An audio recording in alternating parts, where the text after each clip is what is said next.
সাবেক প্রধানমন্ত্রী শেখ হাসিনা বুধবার ভারতে সংবাদ সম্মেলনে হাজির হয়ে বক্তৃতা করেছেন।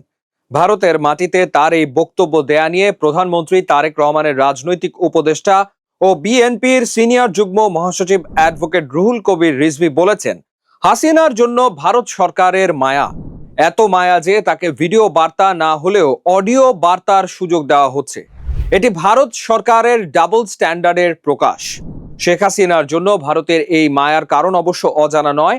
শেখ হাসিনা ক্ষমতায় থাকার সময় ট্রানজিট, ট্রান্সশিপমেন্ট করিডোর, বিদ্যুৎ, বন্দর সহ নানা ধরনের সুবিধা পেয়েছে ভারত। এ কারণে ভারত শেখ হাসিনা এবং আওয়ামী লীগকে তাদের বিশ্বস্ত বন্ধু মনে করে। তবে এবার শেখ হাসিনা নতুন চাল চেলেছেন। বুধবারের সংবাদ সম্মেলনেও বিষয়টি এনেছেন তিনি। শুধু শেখ হাসিনাই নয়, আওয়ামী লীগও এই চালটি আন্তর্জাতিক মহলের কাছে নিয়ে যেতে চাইছে। বাংলাদেশের বর্তমান পরিস্থিতিকে রাজনৈতিক সংকটের পাশাপাশি নিরাপত্তা সংকট হিসেবে দেখছে আওয়ামী লীগ। শেখ হাসিনা নিজেই বলেছেন, এই অবস্থা চলতে থাকলে সেটা শুধু বাংলাদেশ নয়, ভারতের নিরাপত্তাও ঝুঁকির মধ্যে, এমনকি পুরো দক্ষিণ এশিয়ায় বিপদের মধ্যে পড়তে পারে। কিছুদিন আগে প্রধানমন্ত্রী তারেক রহমানের প্রতিরক্ষা উপদেষ্টা ব্রিগেডিয়ার জেনারেল অবসরপ্রাপ্ত AKM শামসুল ইসলামের সাথে ভারতের নিরাপত্তা উপদেষ্টা অজিত দোভালের বৈঠকেও বিষয়গুলো আলোচনা হয়েছে। ভারত মনে করে আওয়ামী লীগ থাকলে বাংলাদেশে জঙ্গিবাদ নিয়ন্ত্রণে থাকে, বিশেষ করে ট্রান্সন্যাশনাল জঙ্গিরা বাংলাদেশে আশ্রয় নিতে পারে না। ভারতের সংবাদ সম্মেলনেও আওয়ামী লীগ নেতারা এই বিষয়টিকে ইস্যু করতে চেয়েছেন। আরসা সহ বিভিন্ন জঙ্গি গোষ্ঠীর উপস্থিতি, সম্প্রতি দেশের বিভিন্ন জায়গায় বোমা উদ্ধারের ঘটনাগুলো সামনে এনে তারা বাংলাদেশ যে সন্ত্রাসবাদের ঝুঁকিতে আছে এমন ভাবেই বিশ্বের কাছে বাংলাদেশকে তুলে ধরতে চান। বাংলাদেশকে অকার্যকর দেখানোর এই কৌশল আওয়ামী লীগের পুরনো খেলা। আগেও আওয়ামী লীগ যখন বিরোধী দলে ছিল তখন তারা বাংলাদেশের নিরাপত্তা ঝুঁকি ইস্যুটাই সামনে নিয়ে এসছে। আন্তর্জাতিক পরিসরে বাংলাদেশকে অকার্যকর রাষ্ট্র হিসেবে পরিচিত করানোর চেষ্টা করেছে।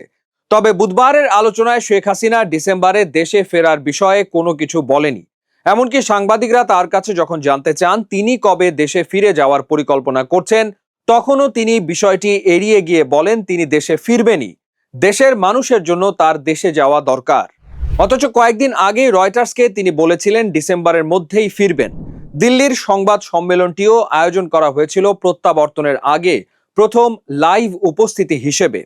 বাস্তবে এবারেও তিনি মুখ দেখাননি। এত বছর পরেও তিনি কেন মানুষের সামনে মুখ দেখাতে পারছেন না সে আলোচনাও করছেন কেউ কেউ। কিন্তু সবচেয়ে বেশি যে প্রশ্নটি এসছে তা হলো, তাহলে কি ডিসেম্বরে দেশে ফেরার পরিকল্পনা বাদ দিয়েছেন তিনি?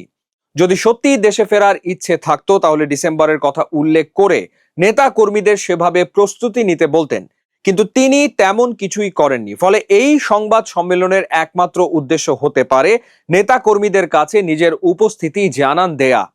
তবে সাম্প্রতিক তার সংবাদ সম্মেলনে সাবেক মন্ত্রী ব্যারিস্টার নওফেলের উপস্থিতি দেখে অনেকেই জানতে চাইছেন আওয়ামী লীগের বাকি নেতারা কই, কেন নওফেলকেই বিশ্বাস করছেন হাসিনা? তবে কি নওফেলই আওয়ামী লীগের সাধারণ সম্পাদক হতে যাচ্ছেন? এ নিয়ে ওয়েভ 24-এ আমরা আরো আলোচনা করব। তবে আজকে শুধু প্রধানমন্ত্রীর উপদেষ্টা রুহুল কবির রিজভীর কথা দিয়ে শেষ করছি। তিনি বলেছেন আওয়ামী লীগের উত্থানের সাথেও বিশেষ গোষ্ঠীর মদত ছিল, আবার তাদের ফ্যাসিস্ট হওয়ার পেছনেও তাদের সমর্থন ছিল। ঠিক কোন গোষ্ঠী তা অবশ্য তিনি পরিষ্কার করে বলেননি। তবে আওয়ামী লীগের প্রতি ভারতের যে মায়া সেটি তিনি বারবারই বলেছেন। এই মায়া শেষ পর্যন্ত বাংলাদেশের রাজনীতিতে কি ধরনের ভূমিকা রাখবে আগামী দিনগুলোতেই তা বোঝা যাবে।